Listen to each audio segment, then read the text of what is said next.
think sure. Hello sir, I'm Soumya Tiwari from IDSA. I'm an intern here. I have two questions actually. One is that according to the center, a lot of fund goes to the state government for the development of Manipur. So, and in your presentation you talked about it and said that the state government is using it for their own vested interests and it's not getting distributed equally. So if the central government knows these loop points, then why not any strong committee has come so far that is taking care of where the money is going? And second question would be, what is your perspective if Jan Lokpal bill comes? Do you think that such kind of corruption will stop in Manipur also? And the question of youth, as I saw it in the on the television, I saw that a lot of youth has been like brainwashed by the Kuki tribe and they have been used as soldiers. So what is government doing to stop these kind of activities and trying to motivate the youth in developing? Thank you. See, I think in the misutilization of funds, I think, see, we have, in the federal system, there's a limit to what the center can do. I can stop funding. That is what I would call as Brahma Shastra, I can say I won't give you funds. And there have been, arguments have come, and many forces have said, cut off funds for 1 year to the state, and then see what happens. They will all come running down, etc. But can you do that today? We are in a democracy. We are in a liberal democracy. If you cut off funds, you can't have somebody dying of starvation, people and so on and so forth. So it's not something. It's an option which you can do. But the option of getting people to monitor those funds. Now, who will monitor those funds? Nobody from outside is willing to go to Manipur and you say, okay, you monitor road. People are as it is scared, saying there's insurgency and so on and so forth. Third, today, I just want to say some of the systems in one sense have become so dysfunctional. That's why I said you have to, anywhere else in India, comes, okay, it's so much, technically scrutinized at the PWD, then it comes to the government, or if it is within the chief engineer's powers, it gets sanctioned. That's how it happens in, say, Karnataka, Tamil Nadu, Kerala, etc. In Manipur, how does it happen? And I can tell you, I've seen the files, that's why I'm telling you. A contractor comes to the minister, and he says, minister says, it's a 10 crore work. He says, okay, you pay me 2 crores. So he pays him 2 crores. Once the 2 crores is paid, then the minister writes, please sanction this road work from here to here at a cost of 10 crores. Sends it to the PWD secretary of Manipur, who opens a file, sends it to the finance, who clears it, because that's the minister's orders and nobody is bothered.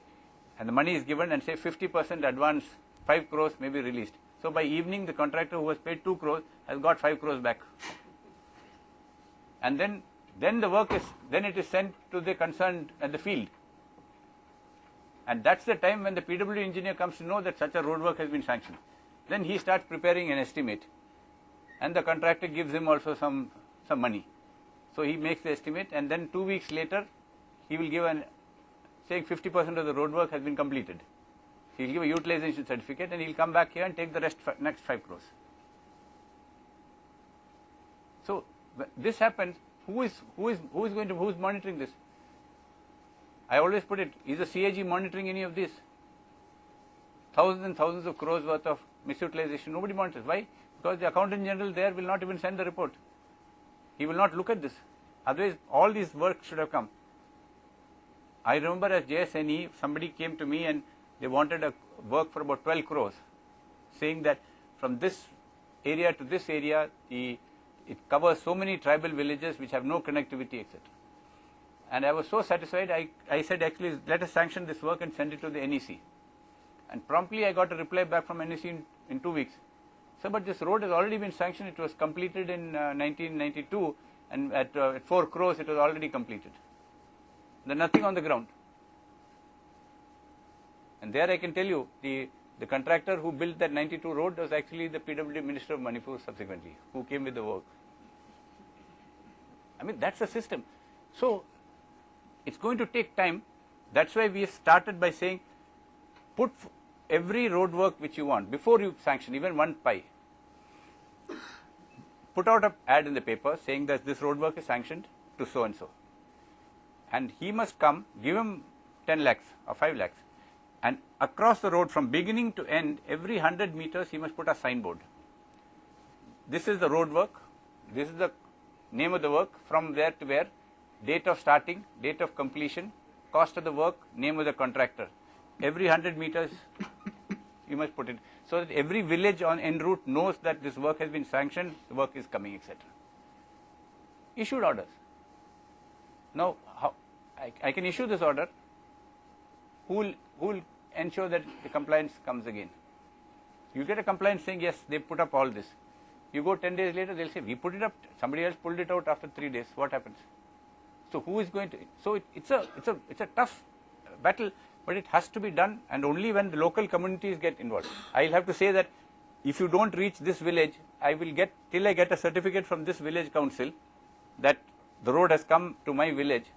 If you don't give me that report from that village council, I will not sanction a further installment. And these are things which we are now working on. We are sort of improving as such, but it is a big problem. Jan Lokpal, we'll come to that later. Let's finish Manipur. Nishit from the Telegraph. Sir, you said, you spoke about the rich history of Manipur, and I haven't read it in school. That with this we come to a very basic question: how much of history of the Northeast do we learn in school or college? And has this proposal ever been made through you during your time or before this? Yeah, it's been made. When I was JSNE, we have made that proposal for in the NCRT syllabus and so on and so forth. There should be specific references to the history of the Northeast, the culture, the political personalities from the Northeast and so on, who have, I mean, many people don't even know that, but for Gopinath Bordolai, the whole of Assam would be part of East Pakistan. It was part of it. It was literally going, but for, Gopinath Bordolai's very strong stand at that time. And so there's a whole, there's a whole history of, it's still, I don't think it's still fully there in, but it's important, because people must know that this is also part of history of India.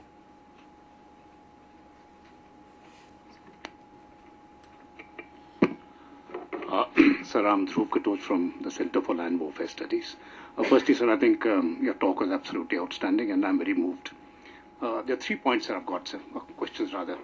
The first 2 are related to Nagaland and Manipur. I'll start with Manipur first. Manipur, you have the Meiteis, and they have not been given tribal status because they refuse to take it. Now, as such, they are actually discriminated against because they are really tribals, and when we look into the rest of the country, they don't get that status. Can something be done about that now? Number 2, the Meiteis cannot buy land in the surrounding hills, though they're part of the Manipur state. But the hill Nagas, they can come down and settle in the plain areas, which again, I think, within a state, something needs to be done to resolve that difference. The third point, sir, regarding Nagaland, when we look at the Manipuri problem, it is related in a very large extent to what is happening in Nagaland. And Muiva happens to be a Naga from Manipur.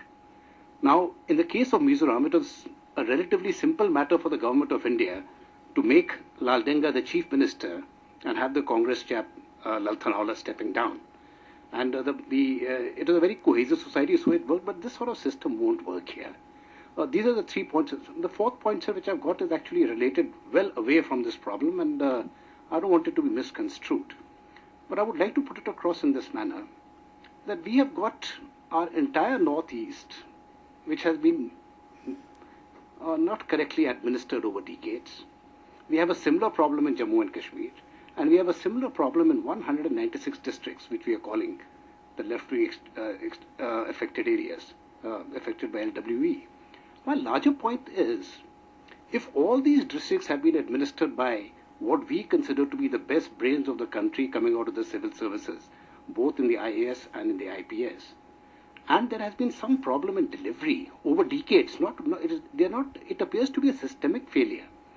Is there something which needs to be corrected now? Or do you think that the system is okay and no corrections are required? Thank you, sir. I think let me come to the last point. I think it's important. It's I think you hit in one sense the important point that governance is critical. See, I think governance is critical because we don't see. I think to an extent, I think we are overtraining our IAS and IPS people, and I think we need to. We send them 3 times in your career. You send them for they come back for refresher courses. They go abroad for courses and so on. We don't train grassroots at the lower level enough. So you find your block development officers or your Panchayati Raj institutions which are coming up. Kerala, we've got the Kerala Institute of Local Administration. 15 years ago it was established. Its funding is in hundreds of crores. They have land, hundreds of acres have been given. They have institute, trainer. Every single Panchayat president, Panchayat member elected has to will go for a training there. Every secretary of the Panchayat and staff of the Panchayat go for training there. Because you are giving 40% of the budget of Kerala goes to the Panchayats as block grant. So they must know how to utilize it, how to keep accounts and so on and so forth. We don't have that equivalent training in Madhya Pradesh or UP and so on and so forth, which is one of the reasons why the utilization becomes one. I think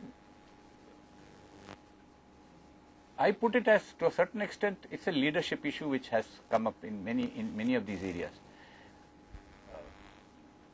One, of course, I think, let me just give you an example of, UP, we all know that SPs are 3 months, 4 months, they're getting transferred. And we wrote, as Home Minister, as Secretary Home, I wrote to the Chief Secretary UP and said, look, how can you post an SP for 3 to 4 months and expect him to control the law and order in the district? And prompt came the reply from the Chief Secretary, we don't transfer any SP or this. Who transfers them? We have implemented police reforms. There is a police establishment board headed by the DGP and the 3 ADGPs who do all the postings and transfers. But I know under whose directions they transfer all of them. Now, why is it that a Director General of Police who's come to his highest position, which is going to get into service, why can't he say, sorry, with 1 year or 2 years in a post, I will not transfer it. You transfer me out. And if he and the 3 senior officers cannot willing to take transfer and stand up for the service, we got this real leadership problem. I mean, it is a real leadership problem because I think people are. I think you have to have. Anyway, that's another thing. There are lots of things which. I think with we understand very clearly that the leadership of the NSC and IM is Tangkhul Nagas who are from Manipur. We know that problem, and that is why the issue of, as I said, problem of Manipur will get resolved. That's why one of the slides says it's linked to the Naga. You will never solve, so long as the Naga issue is unresolved, the Manipur issue cannot be solved because they will not come for any settlement because that's the fear that they have. So it has to be a composite deal. So that is the way it is. The composite deal is being currently discussed. I don't want to get into details because it's under process, but it's going in the right track. It may take a year and a half or so, but we understand that, and that's the thing. I think the land, valley and hills. See, it is something. I have a feeling it's something you can't force something down. I can't tell the hill tribes. Look, allow the people in the valley to buy land. If that is the structure which was there even it was something pre-independence. If you look at the during the Maharaja's days, this issue was there even then. Started, of course, by the British when they had their own policy of keeping the hills and the valley separate. So it is something which I think they will have to resolve within themselves and try and find a solution to that. I don't think it's something which we can force down. We can use our good officers, but it is something which, as part of what I mentioned, this harmony between ethnic groups and so on and so on, it's because land is something very, it's emotional. Even today, in the Sadar Hill district, even though the cookies are there, and you want to give them a district, then what is the Naga opposition? It's not that land is in the possession of the Nagas, but they're saying no, but 100 years, 200 years ago it was with us. The British settled the cookies there and threw us out. So it's like somebody coming and saying, Raisina Hill and Lutyens Delhi was owned by somebody else. So he said, get Delhi capital shifted out and we want to come back. But land is a very emotional issue. So you have to, I think you will have to discuss that. That's why you have Jiribam under the administrative control of, I think, Imphal West. Jiribam is 200 kilometers away. I don't think anywhere else you will have a subdivision which is 200 kilometers away from the district headquarters. Not even physically connected. But that is because that area is, there's a Maithi majority in that subdivision, and they don't want to, even though it's part of the hill district, they don't want to give it. So those are some things which we have to live with. I mean, there is, I think, trust between Government of India and people there, and trust between the communities themselves, which, I mean, I would love if the Maithis would accept tribal status. And I think, though there is a great cultural loss and so on, if they all said we are tribals, when you go back to being a tribal, and that whole, what you would call as, de-Hinduization would take place, I think it's very good for Manipur. Because I feeling that the introduction of Hinduism in one sense split the communities, which, but that is something, 250 years, 300 years of history, you can't take it back. We have to live with it and move forward.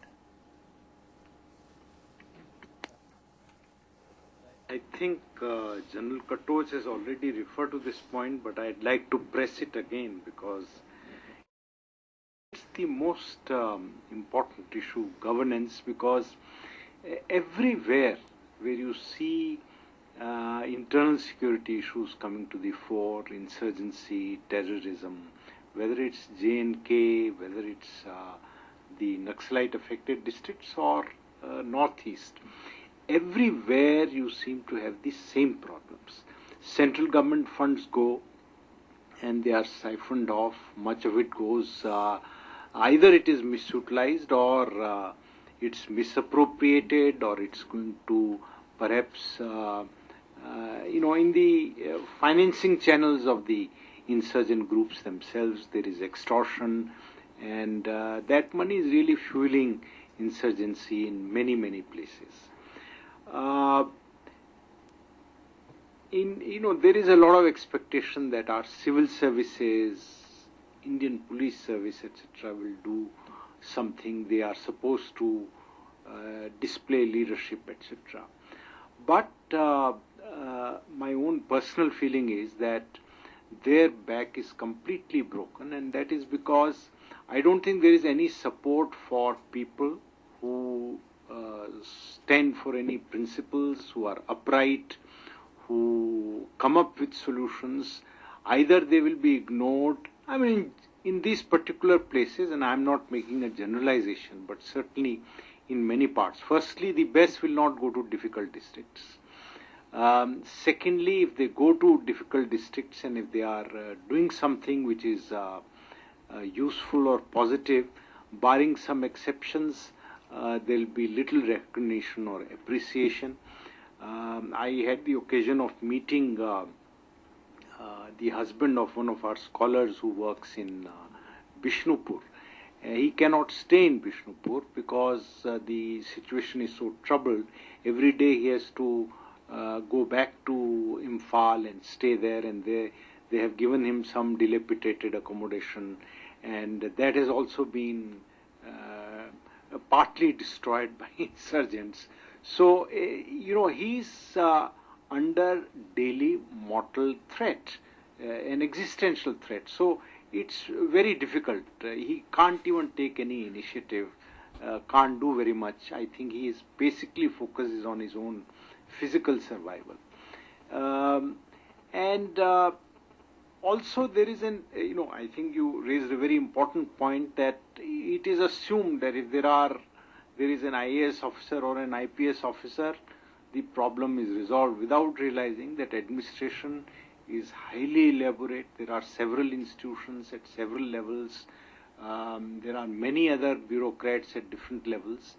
And they are also now vulnerable to influences from different political levels. It's not as if what a district magistrate might decide really is really a word of law or anything. I mean, people are accountable to many people. In transfers and postings, etc., the accountability is really to different people. For instance, the UP Establishment Board may not really act in a forthright manner because the DGP may have been, I'm guessing, chosen by the Chief Minister in a manner purely for partisan considerations with some kind of an informal compact that he will just do the Chief Minister's behest. At least that's happening in many states today, whether it's Chief Secretary or DGP, and that's happening down the line. An SHO is chosen by the MLA and others. The point I'm making is that in the case of Manipur, if there are only 2 MPs, there is obviously no political priority for resolving this problem. And if there is a governance structure there, like many other places in the country, which cannot be trusted to implement many of the central schemes or the vision that we might have, who will ultimately bring about the change? Who will be the agent of transformation? So how do we expect, I mean, I'm sure there is good understanding in the Home Ministry. We have no doubt you looked after it since the mid-90s, later on as Home Secretary. I don't think there is any understanding of the lack of understanding of the problem.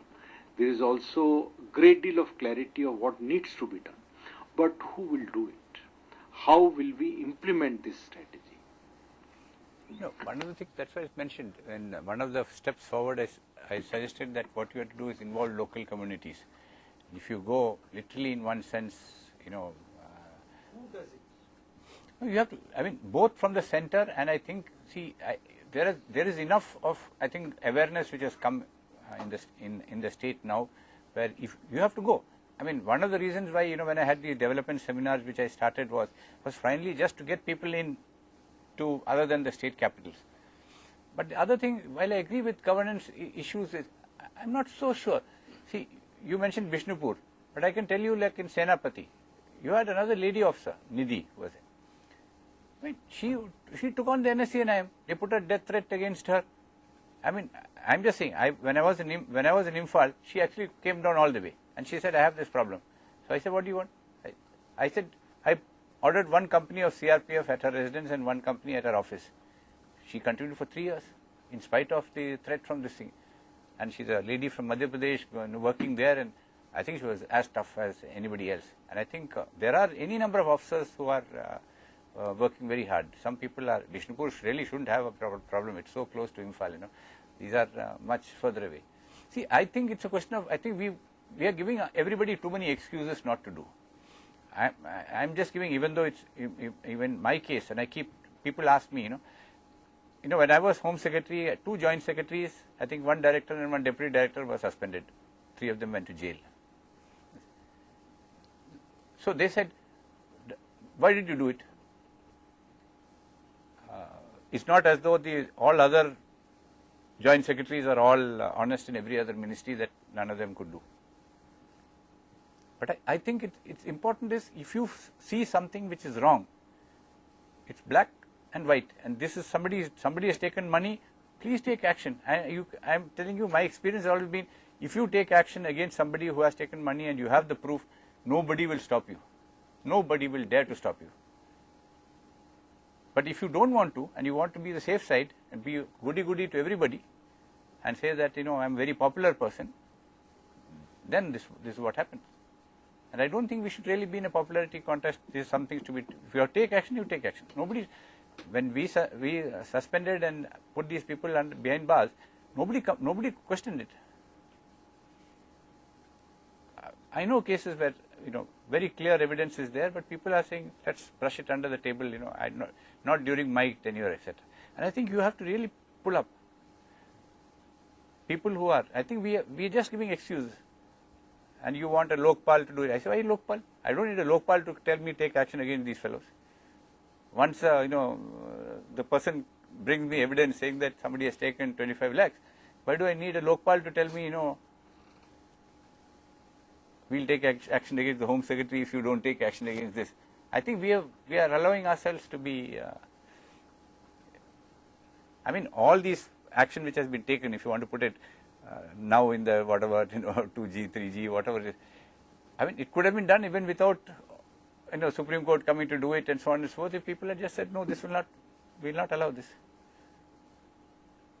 But I think I think we are being, I am much more optimistic. I think that because, you go there and you find people there are so much more optimistic. You go there, look at the enthusiasm with people come. If you just reach out to them, there's so much of enthusiasm. They say they'll come to you, they'll tell you what are the problems, issues, and so on and so forth. It's not that people are all cynical and they don't want to do anything. But governance issues are issues, but those have to be tackled, step by step. I think this public service, this act which says that if you apply for a thing, you shall do it in so much time. I think that's a very significant step. So if your 2 weeks are going to be taken for something and you want it in 7 days, then you have a problem. If you are giving speed money, that's a separate issue. But if you're willing to wait for 2 weeks and you get your ration card or whatever it is, that is not a problem. Or you give an application. There are, the whole administration we have. It's not that it needs to be reinvented. If you give an application, your application must be complete. Otherwise, don't accept the application. And I have done this in various fields, that if you give an application, please have a checklist and say all the documents are given. Then when it's given, the clock starts ticking.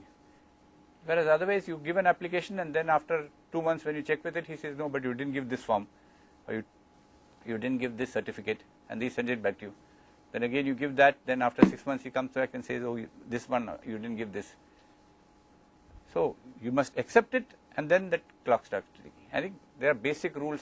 If you do that, I think administration.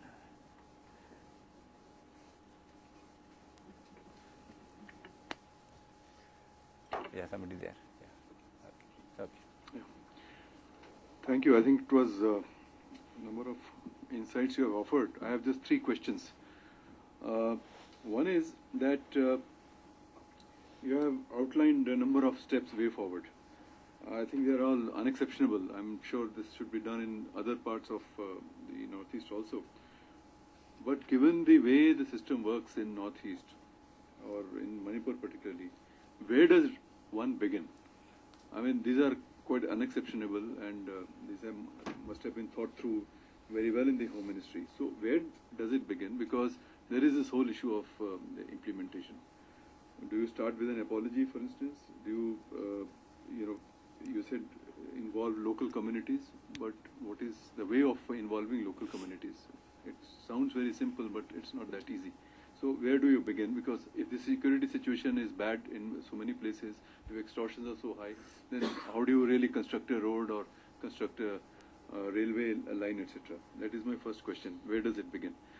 The second is that what is the role of the Home Ministry in this? The problems have been analyzed. The way forward is there.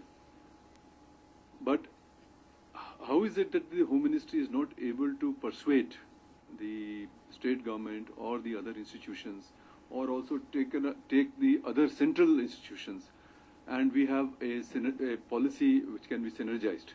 There is so many problems, like you mentioned, AFSA, for instance, should be repealed, should not be repealed. There's so much of differences within ourselves.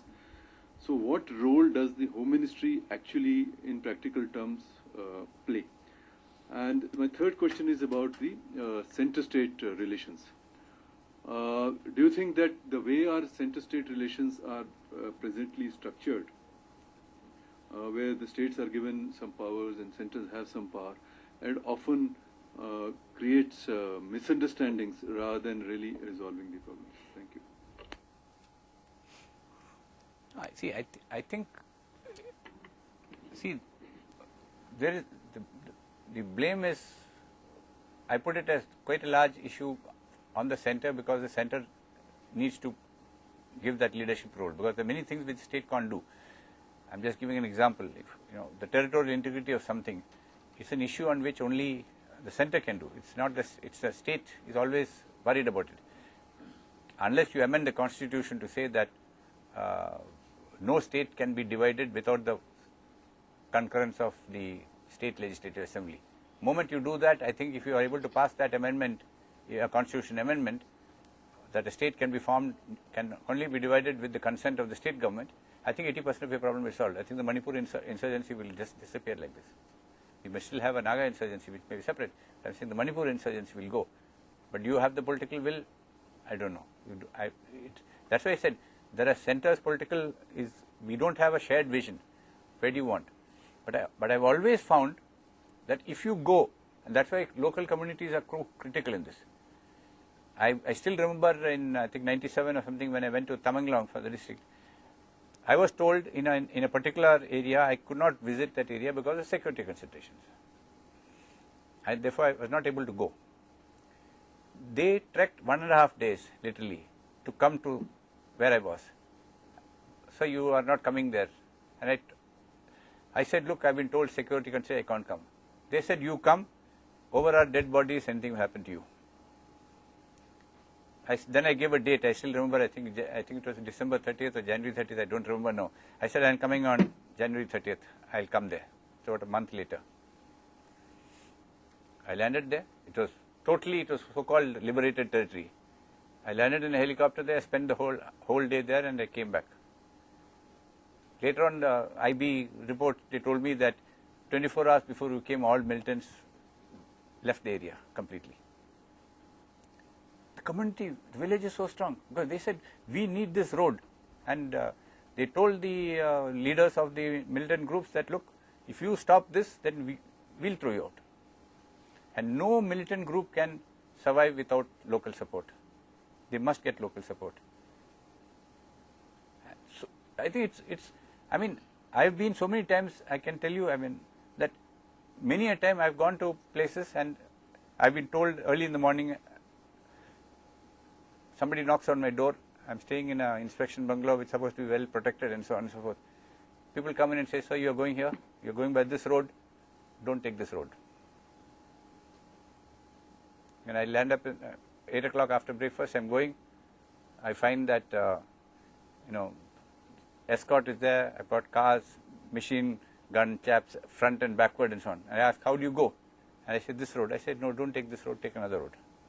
And you will find invariably on that other road, some vehicle has been blasted. Because they've already placed some IED or whatever it is, mine or something.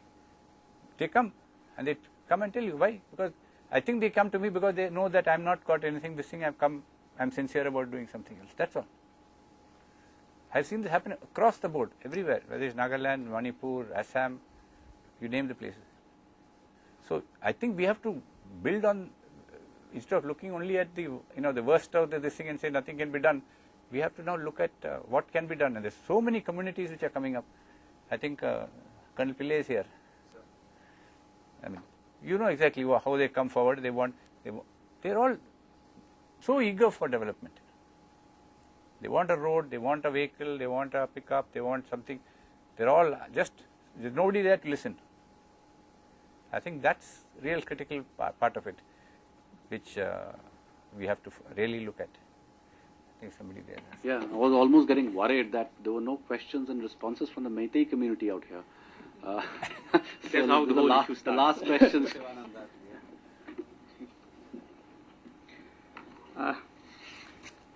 I don't know whether I'm going to make the right comment or not. I just want to put forward 3 points.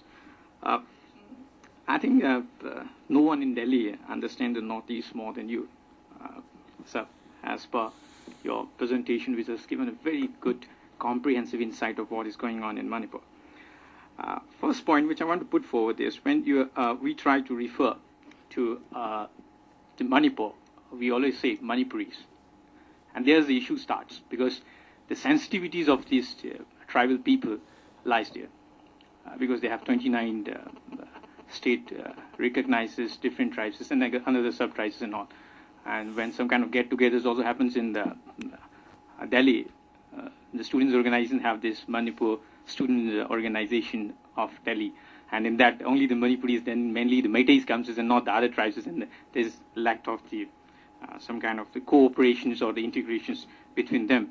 And I think this issue of the ethnic problems is it didn't exist before because there was a lot of harmony, and it all picked up during the 1990s. What could be the reason is varied, and I don't think it's the right time to project that one. And mainly, it's all how we refer to these Manipuris. Second, when it comes to the militancy in the Northeast, there is some kind of tussle which goes on between the central government and the militant group. And in this game, strategic tussle game, this local masters become a bold player between the two. Because when I was in doing some field work with the Assam Rifles in the More area, it was, I could remember 2007, 2008, there are some uneasy things which comes up, like the KNA was having ceasefire with the Assam Rifle Central Forces, but not with the state constabularies or the Indian Reserve Battalion of the Manipur. That was something which was very unusual. And I just tried to check up with the people in Delhi, and they said, we have no idea. And in this, what I could read out was the insurgency is all about how the militants try to win over the people on their side and how the government tries to win over on this side. In all this game, the militant had done a lot of good job in winning over to their side, in which you see all those nexuses which are coming up today, either with the police or the bureaucracy or with the contractors or the politicians. It's all their own game, in which the Indian government is not, I think we do know it, but we are not trying to do something which we could stop at the earliest moment, in which they picked up in a very, dangerous situation at present. And you have projected rightly that the oil prices and the LPG prices is not because of the shortage of the oil or the petroleum products. It's also because of the nexuses which exist in how the contractors, the militants, and the politicians try to have their own share, and how they try to earn more out of it. And politics in that plays a major role in that.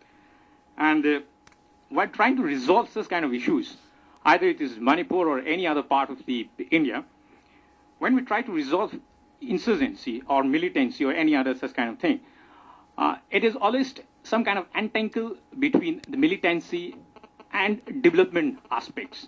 So in that resolving things, which steps should go first? Either countering militancy or bringing development, or these two should have some kind of mutual pick-up level step by step so that it can bring up in a good manner. Because in many things is like whether it is the laying out of the rail or in the roadways, is the militants has tried to stop because they have their own interest in that. I could see it was the operation which was cleared that Loktak Lake area. What happened was in that area, the roads from the Moirang area from Thanga to that inside Loktak area was to be built up in 1997-98. Money was already sanctioned by the NEC and this and that. But the militants lobbied not to build that road, so that the army is going to come in and it could picked up and the hideout is going to be destroyed. It was a long patch of 1.5 kilometers long, in which if the army comes, if they come with the trucks and this and that, the sound of the valley is such that they come to know about it. So this kind of development and militancy. But I just want to say, no, from your side, which step will be the better? Thank you, sir. Shivananda made sure he spoke for the entire community. Yeah. See, I think one of the first things, like I think what you mentioned about, say, the petrol shortage and so on and so forth. I mean, I have put in now, I have told somebody, let me see whether it works or not. I said, issue an order to, because the petrol pumps are with the, the direction from the oil companies, Indian Oil and so on and so forth. Issue a direction saying that every petrol pump, you tell that person, whoever comes, you give him a full tank. Not 5 liters, 10 liters, etc. Because there's enough quantity. Moment I give everybody who wants unlimited quantities, 80% of the black market price will fall. Because if you come and I fill up your tank, next guy comes, I fill up your tank, etc., you will find that the black market prices will come down. And I have enough stock. As I mentioned, I've got 18 days stock. So for 18 days, if nothing else comes, for 18 days I can give full tank for everybody. and I can make sure that supplies keep coming enough to be able to continue this. You do it for 2 months, and I think the 80% of that agitation will go away. But you need to do it. And I said, you don't, so why do you create this artificial shortage, which again, as you mentioned, it's a nexus between people who want artificial shortage because there are a whole pile of people who are making money. I think on the development and nexus, it's always, I think you need to bring in just that element of security first, that little element where some development can take place. Because it's not, otherwise it's what will happen is the entire money gets siphoned off and nothing takes place on the ground. So you have, areas are areas where you can bring in development, but some, say 10% gets siphoned off. You have areas where development takes place, but 50% gets siphoned off, and you have areas where 100% gets siphoned off. I think you have to see that element, and if importance of local communities is so important. I don't know whether today you saw in the Indian Express, in Gadchiroli, I'm just in left-wing extremist area, where the bamboo auction by the tribal this thing itself, they've got a 1 crore. They said now it's become a crore prati village. That's how the title starts. Which earlier were doing traders and others were doing it, the auction and so on, and they were getting nothing. Now they suddenly got 1 crore when they auctioned it by the village community itself, and it's something which part of our integrated action plan, people have gone, officers have gone to the area and said, organize this. 1 crore plus is what they've got. That's the revenue just from bamboo. Now you've got minor forest produce and so on and so forth. And once 1 crore comes into the Gram Panchayat, everybody knows that 1 crore has come. Not very easy for people to siphon off too much, because people will ask what happened to the money, and then you have roads and so on will start coming up. I think it's a slow process. You're going to have ups and downs before moving. See, this one group against the other, I think it's one of the slides.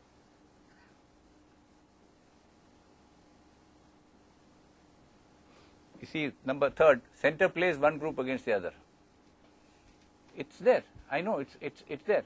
I mean, various groups, whether sometimes Assam Rifles, sometimes Singh, sometimes the Manipur State Police, they play one group against the other. There are, somebody comes in, there are people who are, what we call a recycled militants, They come in, surrender, give some weapons, get their compensation package of 1 lakh, etc. After some time, 1 year, nobody's forgotten, he goes back again into the system, comes back again, surrenders and so on. So, I mean, that is part of it. I mean, but I don't know. I think the hill-valley divide is something which, Manipur, 50% of the time you have been ruled by Naga chief ministers. It's not that the population has been, it's been there. I think your first chief minister was, a Muslim chief minister, no? Alimuddin. So it's just shows that 2% population of Muslims, and you still had a Muslim chief minister because he was a popular man and people felt.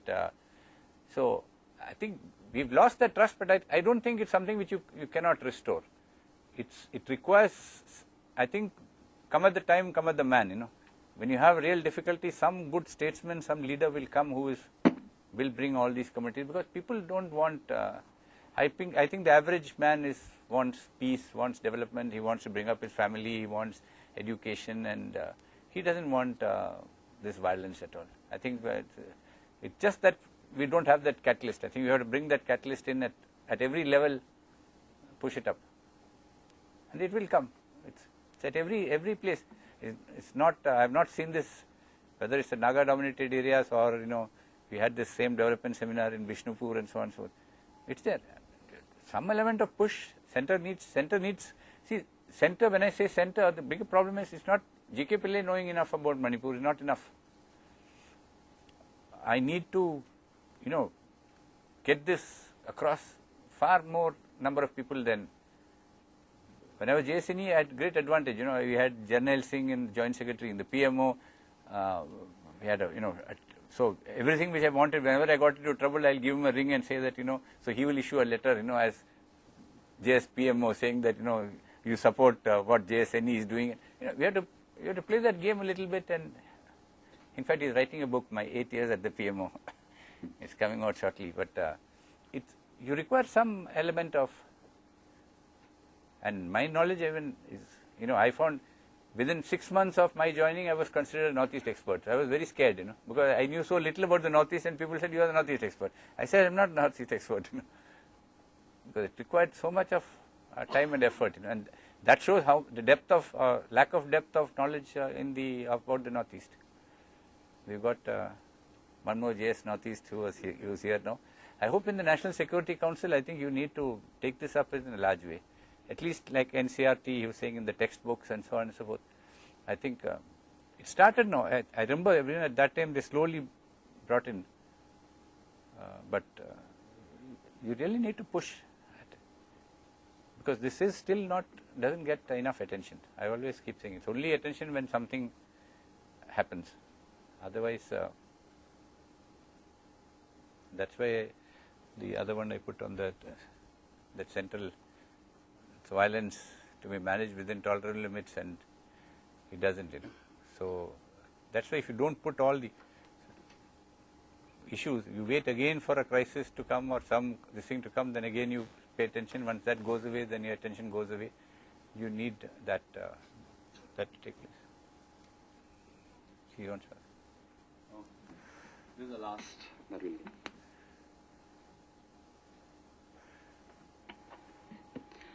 I'm Veronica from Institute for Conflict Management. So in one of the steps forward that you mentioned, you were talking about the territorial integrity, which I really don't understand in the context of Manipur, because when you talk about territorial integrity, this might mean, several meanings for several people, and for different communities like the Kukis, the Nagas, and the Meiteis. They have a different connotation and meanings of this national integrity. So when you say territorial integrity as one of the way forward, I think there's a kind of a problem here, as in for the Kukis, it would mean, kind of having a different district in the state or a homeland in Myanmar or either in Manipur. That would mean territorial integrity for them. And as in the case of Nagas again, territorial integrity would mean integration of all the Naga areas, which also includes Manipur. So again, in the context of Meiteis, again, keeping all the Kukis, the Nagas, and the tribes together in the state of Manipur, that would mean integrity again. So in that case, what do you really mean by integrity as one of the... I meant the state's territorial integrity. I didn't mean anything else. I don't think you can solve Manipur's issue by saying that you can break up the state into, Naga area, Paite area, Meitei area, etc., and then hope to. It will be there's a whole big problem. And I think today possibly even the Meiteis know that I think being part of India gives them the territorial integrity. If they were on their own, they might have much more problems trying to keep it together. As part of the Indian Constitution, it's easier in one sense to keep it as an independent state, as it might have broken up if the situation had continued like this. Maybe as an independent, Manipur kingdom, it might have survived. That's a different issue. I'm not looking at it, but there were already a number of developments which had taken place. But my limited here was this territorial integrity of Manipur being preserved, which is why I talked of autonomy for the hill, greater autonomy for the hill districts and all that. Thank you so much, sir. Just one point, drawing from what you said, the way forward. For example, we should start by saying sorry, the apology, etc., and something that you mentioned. The onus should lie on whom? The center or the local communities or the state? Center. So the onus is on the center really to take the way forward. I would take this opportunity to thank all my colleagues in the internal security cluster. Let me introduce them. Dr. P.V. Ramanna there, who works on left-wing extremism. Dr. Pushpita Das, who works on borders. Dr. Arpita Anand, who works on Jammu and Kashmir. Dr. Anshuman Behra, who works on communalism. Srishti, she's on her way to become a doctor. Pukhrem, who works on human trafficking here. And Dr. Namrata Goswami is not here, who works on the Northeast. And Dr. Arvind Gupta, who is the cluster coordinator and has been coordinating this group throughout. Thank all of them. And we hope to continue this every month. Next month, on the 12th of October, we're going to have Mr. Wajahat Habibullah to speak on Kashmir and his new book, which he has kind of rewritten. Actually, the whole book he has kind of think on Kashmir. And thank you once again, sir. I'd now request Mr. Sisodia, the director of the institute, to hand over a little memento to Mr. G.K. Pillai.